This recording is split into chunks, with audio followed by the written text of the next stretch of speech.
어서 오십시오. 책방에 오신 여러분을 환영합니다. 우리 구독자님들 첫사랑의 기억 있으실까요? 그럼 그 첫사랑과 이루어지셨나요? 제가 왜 이런 인사말을 하는지 궁금하시죠? 이번에 준비한 장편소설은 겨울연가입니다. 고등학교 때 첫사랑이었던 준상과 유진, 그리고 그 곁에서 한결같이 유진만을 바라보던 상혁, 그 세 남녀의 길고 긴 이야기를 책방에서 들려드리려고요. 이 작품을 들으시면서 드라마로 봤던 기억이 날 듯 말 듯 하실 텐데요. 그래서 이야기의 전개는 여기까지만 들려드리고 바로 본문을 시작하도록 하겠습니다. 그리고 한 가지 안내 말씀도 함께 드리겠습니다. 회차마다 도입 부분과 끝부분의 인사말을 빼고 꽉 차게 20분씩을 구성하여 영상을 만들었답니다. 단 작품이 끝날 때까지 주말을 제외하고 매일매일 들려드릴 것을 약속드리겠습니다. 그럼 바로 시작하겠습니다.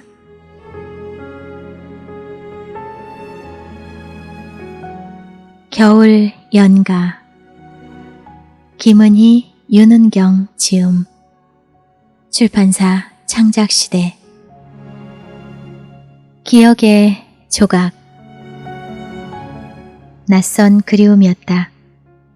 마로니의 공원 벤치에 앉아 손바닥에 올려진 갈색 퍼즐 조각을 바라보던 유진의 눈빛이 알 수 없는 그리움 속으로 빨려들고 있다.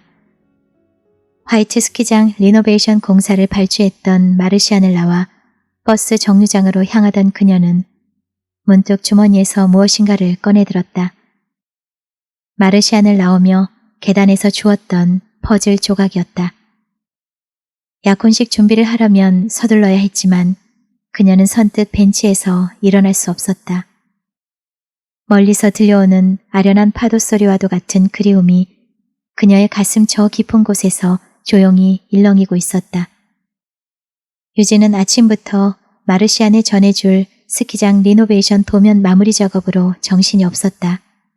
새로 바뀐 마르시안의 대표이사가 까다롭게 구는 바람에 몇 번씩 도면 수정을 한 탓이었다. 그 한 사람이 유진이 소속된 폴라리스의 모든 사람을 지치게 만들었다. 화가 난 정아는 얼굴도 모르는 마르시안의 대표이사를 두고 낙하산 인산이 어쩌니 하면서 못마땅한 얼굴로 투덜거렸다. 피곤해서 같이 일할 수 없다며 발끈거리는 정아는 새로 바뀐 대표이사의 화려한 경력 따위에는 별로 관심이 없었다. 리노베이션, 말이 좋아 리노베이션이지 그것이 무엇인지 제대로 알지도 못하는 사람들이 왈가왈부하는 것도 문제지만 그 대표이사가 리노베이션이라는 것이 집이나 건물을 새로 단장하는 것쯤으로 아는 사람이 아닌가 하는 생각이 들기까지 했다. 건물을 새로 짓는 것보다 훨씬 더 많은 노력과 노하우가 필요하다는 것을 아는 사람은 그리 많지 않았기 때문이었다. 몇 번에 걸쳐 도면 수정을 요구했던 마르시안의 대표이사가 정아에게는 이래저래 유쾌하지 않은 사람이었다. 그것은 유진에게도 마찬가지였다.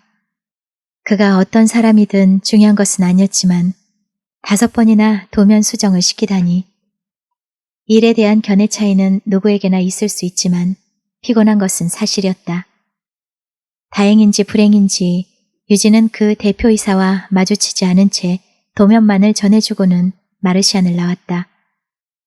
어쨌든 까다로운 일을 마무리했다는 생각이 들어 마음이 홀가분했다. 적어도 주머니에서 꺼내든 갈색 퍼즐 조각을 보기 전까지는. 대표이사의 사무집기들을 사무실로 운반하던 중에 누군가가 흘린 것이 분명했다. 생각해보니 조금은 우스웠다. 도면을 5번씩이나 수정하게 만든 사람이 정작 즐기는 일이 퍼즐 조각 맞추기라니. 유진은 피식 웃으며 한 조각 한 조각 퍼즐 조각을 맞추는 남자의 모습을 상상해 보았지만 그 모습이 선명하게 그려지지 않았다. 하기야 얼굴도 보지 못했으니까. 유진은 그 남자가 아주 단순한 사람이거나 아니면 그 반대의 사람일지도 모른다는 생각을 했다.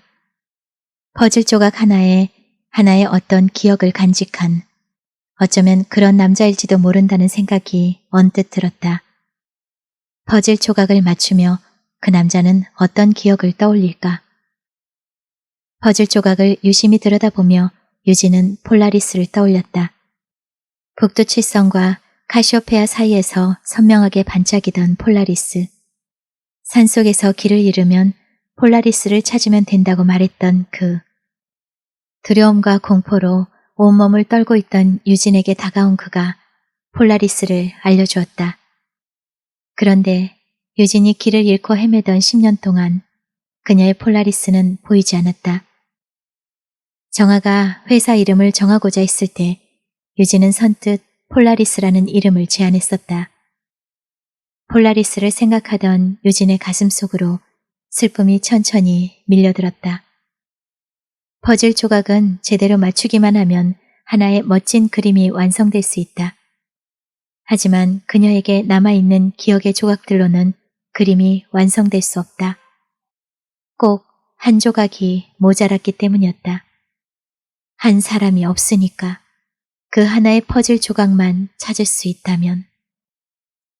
음악 방송을 마치고 거리로 나온 상혁은 가까운 보석상으로 들어갔다. 유진과의 약혼 예물을 준비하기 위해서였다. 심플하지만 세련된 반지 2개를 점원으로부터 받아든 상혁이 예의 따뜻한 미소를 지었다. 2개의 반지를 들여다보던 상혁은 반지 케이스를 주머니에 넣었다. 긴장이 풀린 듯 짧은 한숨을 내쉰 그는 보석상을 뒤로 하고 유진과의 약속 장소로 발걸음을 옮겼다. 약속 장소에 먼저 도착한 유진은 한 중년 여자와 말대거리를 하느라 곤욕을 치르고 있었다. 길을 걷다 보면 쉽게 만난다기보다는 붙들리는 도에 관심 있으세요로 접근하는 사람들 중 하나였다. 앞뒤 분간 없는 얘기를 불쑥불쑥 내뱉으면서도 조상님 은덕이 어떻고 앞날이 어떻고 제멋대로 떠들어대는 여자를 바라보며 유진은 자꾸만 시계를 들여다보았다.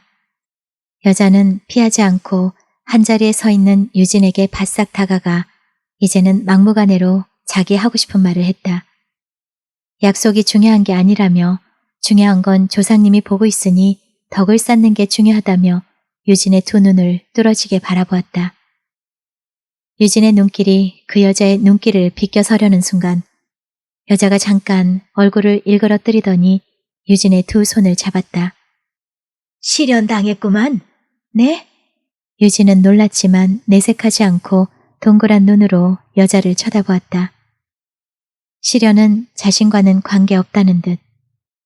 하지만 유진은 가슴 저 밑바닥으로부터 무엇인가가 쿵 하고 무너져 내리는 소리를 들었다. 아주 짧은 순간 유진은 10년 전으로 달려가고 있었다. 유진은 자신이 한 번도 시련을 당했다고 생각해 본 적이 없었다. 하지만 여자의 말을 듣고 보니 그보다 더한 시련이 없다는 것을 유진은 그제서야 깨달았다. 아니, 10년 전에 그가 생각난 것이다. 한마디 말도 없이 그렇게 먼 길을 떠나버린 아득한 그. 유진은 자신도 모르는 사이에 깊은 한숨을 쉬었다. 유진의 눈빛이 혼란스럽게 출렁이는 것을 본 여자는 이때다 싶어 묘한 미소를 띠며 유진의 얼굴을 들여다보았다. 유진의 마음은 어느새 약한 바람에도 흔들리는 파도가 되어버렸다. 기억의 파도에 몸을 맡기고 있는 그녀에게 여자는 비수처럼 마지막 한마디를 던졌다. 남자가 보여. 남자가 보인다고. 여자가 그 남자를 다시 찾고 싶지 않느냐고 물었다. 유진은 그건 아니라고, 그건 말도 안 된다고 생각하면서도 흔들리는 마음을 다잡을 수가 없었다. 유진의 2 눈은 이리저리 출렁이며 기억의 이편과 저편을 넘나들고 있었다. 기억 속 여기저기를 빠르게 오가던 유진은 알 수 없는 회한과 그리움으로 2 눈을 잠시 감았다. 하지만 여자는 유진의 2 눈이 거센 파문을 일으키고 있는 것을 놓치지 않았다. 바로 그때 두 사람 앞에 상혁이 나타났다. 상혁은 여자를 똑바로 보며 말했다. 자신이 바로 그 남자라고. 유진이 상혁의 목소리에 감았던 두 눈을 떴다.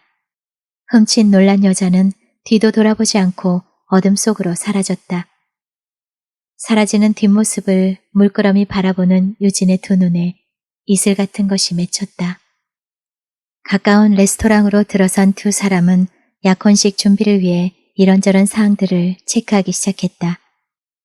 수첩에 꼼꼼히 메모를 해가며 상혁의 말을 듣는 유진에게 상혁이 빠진 것은 없는지 물었다. 유진은 빠진 게 없다며 상혁을 물끄러미 바라보다가 무엇인가 생각난 듯 허둥대기 시작했다. 그런 유진 앞에 상혁이 반지 케이스를 내밀었다. 상혁은 예행 연습이라도 하듯 유진의 손에 반지를 끼워주었다. 순간 상혁의 머릿속에 어릴 때의 기억이 떠올랐다. 그 둘은 닮았단 얘기를 참 많이 들었었다. 유진의 손 옆에 자신의 손을 나란히 대보던 상혁이 유진을 바라보았다. 같이 살던 동네 미장원에서 유진과 함께 똑같이 바가지 머리를 하고 나오는 모습을 본 아주머니들이 쌍둥이라고 놀렸던 것을 기억해낸 상혁의 입가에 장난스런 미소가 번졌다. 유진도 그때 일을 기억하고 있었다. 유진은 놀리는 아주머니들에게 8살인 것 빼고는 같은 게 하나도 없다며 이유 있는 항변을 했던 기억을 떠올렸다. 상혁은 그때 자신들이 쌍둥이가 아니라 결혼할 사이라고 말했었다. 그건 두 사람 모두 기억하고 있는 사실이었다. 그 시절을 떠올리며 두 사람은 마주보고 한바탕 웃음을 터뜨렸다. 상혁은 유진의 손에 끼워준 반지를 바라보며 이제 정말로 두 사람에게 똑같은 것이 하나씩 생긴 거라는 생각을 했다. 무엇이든 하나만 있는 건 아무런 의미가 없다. 10년이란 시간을 유진의 옆에서 오직 유진만을 바라보며 지낸 상혁은 비로소 유진이 자신의 여자가 된 것 같은 생각이 들었다. 상혁은 유진과 함께 있음으로써 비로소 자신의 인생이 의미 있다는 생각을 하면서 유진의 두 손을 잡았다. 유진아, 지금까지처럼 내 옆에 있어 줄래? 자동차 안의 시계가 11시 59분에서 12시로 바뀌는 순간 상혁은 기다렸다는 듯 유진에게 몸을 돌렸다. 드디어 김상혁과 정유진의 약혼식 날이 되었습니다. 그런 의미로 약혼 선물 줄게. 뭔가 뒤적거리는 척을 하던 상혁이 기습 키스를 하려고 유진에게 얼굴을 바싹 붙이는 순간 상혁이 그만 클렉션을 누르고 말았다. 유진이 소리내어 웃음을 터뜨리자 상혁이 멋쩍은 웃음을 날렸다. 어색한 상황을 겨우 수습한 상혁이 다시 진지하게 그녀에게 다가가 입을 맞추려는 순간 유진은 또 웃어버렸다. 유진은 똑같이 바가지 머리를 깎고 미장원을 나섰던 기억이 떠올라 자꾸 웃음이 났다. 못내 아쉬움을 감추지 못하는 상혁의 눈길이 차에서 내려 집으로 들어가는 유진의 뒷모습에 멈췄다. 상혁은 유진의 웃음소리가 자꾸만 귓가에 맴돌면서 왠지 불안해지는 자신을 발견했지만 고개를 저었다. 아니야, 아무것도 아니야. 상혁은 핸들에 손을 얹고 천천히 차를 몰기 시작했다. 거리는 사람들로 북적거렸다. 바삐 사무실을 나온 유진이 막 마르시안이 있는 건물 입구로 들어설 때였다. 계단 옆에 있는 나무에서 마지막 남은 낙엽들이 눈처럼 흩날리고 있었다. 바람이 불자 낙엽들은 더 이상 견딜 수 없다는 듯 가벼운 몸을 이리저리 날리며 바닥으로 굴러떨어졌다. 떨어지지 않으려고 아무리 몸부림쳐도 결국은 떨어져 버리는 낙엽들이 유진의 마음속으로 슬픔이 되어 비집고 들어왔다. 잠시 나무를 올려다보던 유진이 눈길을 거두려는 순간 유진의 눈에 한 남자가 들어왔다. 분주히 오가는 그 많은 사람 중에 꼭 한 사람이 유진의 시선을 붙잡았다. 한 번도 잊어본 적이 없는 너무나 선명하게 모습이 남아있는 그의 모습을 꼭 닮은 사람이었다. 그 많은 사람들 중에 바로 그 사람이. 유진의 두 눈은 이미 그의 뒤를 쫓고 있었다. 하지만 그는 곧 인파 속으로 사라져버리고 말았다. 유진은 잠시 그가 사라진 곳을 멍하니 바라보았다. 내가 잘못 본 거야. 그럴 리가 없지. 뭔가에 홀린 듯 넋이 나간 유진이 마르시안 사무실로 들어섰다. 새로운 대표이사의 짐을 나르는 듯 사무실 안이 몹시 어수선했다. 어떻게 오셨죠? 마르시안의 여직원이 유진에게 다가오며 물었다. 화이트 스키장 리노베이션을 마친 폴라리스인데요. 대답을 하는 유진의 목소리를 듣고 김 차장이 반가운 얼굴로 다가섰다. 새로운 대표이사의 방을 다시 세팅한다는 친절한 설명을 들으며 유진은 김 차장의 넉넉한 사람됨을 읽어낼 수 있었다. 그는 다른 협력업체들이 새로운 이사 때문에 우는 소리들을 하는데 폴라리스도 달달 볶이지 않느냐고 물었다. 미안함이 묻어있는 질문이었다. 대답 대신 유진이 손가락 5개를 펴들었다. 김 차장은 다행이란 표정을 지어 보이며 아예 거래가 중단된 곳도 있다는 소리를 덧붙였다. 유진은 가져온 도면들을 부재 중인 이사를 대신해서 김 차장에게 건네주었다. 유진이 돌아서 나오려는데 남자 하나가 커다란 퍼즐판을 들고 들어왔다. 저게 퍼즐이죠? 저런 거 붙잡고 있는 사람들 보면 한심하지 않아요? 맞추면 뭐해요, 애들처럼. 도대체 저런 건 왜 하는 거죠? 김 차장이 알 수 없다는 듯 돌아서 나가는 유진을 보며 물었다. 글쎄요, 아주 심심하든지 아니면 한 조각 한 조각 기억하고 싶은 게 많은가 보죠. 김 차장의 웃음을 뒤로 하고 계단을 내려오던 유진은 몸을 숙여 무엇인가를 바닥에서 주워들었다. 퍼즐 한 조각이었다. 한동안 손바닥 위에 올려놓고 바라보던 유진이 무심코 퍼즐 조각을 주머니에 집어넣었다. 미용실에서 머리를 만지고 나온 유진이 약혼식장을 향해 급하게 뛰어가고 있는데 핸드폰이 울려댔다. 모두 기다리고 있다는 상혁의 전화였다. 핸드폰을 끊고 바쁜 걸음을 재촉하려던 유진의 얼굴에 무엇인가 와 닿았다. 첫눈이었다. 기쁜 소식이라며 오늘 첫눈이 올 거라 말했던 진숙의 말대로 첫눈이 내리고 있었다. 고개 들어 하늘을 보자 하얀 눈이 펑펑 내리기 시작했다. 유진은 멈춰 서서 맑은 얼굴로 하얗게 떨어지는 첫눈을 맞았다. 차갑고 시린 것이 유진의 마음에 그대로 전해져 오는 듯했다. 유진은 선체로 잠시 눈을 막고 있었다. 그 순간 거리 저편에서 유진과 똑같이 눈을 막고 있는, 아니 눈을 맞으러 나온 누군가가 서 있었다. 낯익은 얼굴이다. 유진은 숨이 멎는 듯했다. 틀림없는 준상이었다. 10년을 가슴 켜켜에 묻어두고 산 바로 그 사람이었다. 2번 다시 볼 수 없는 사람이라 생각했었다.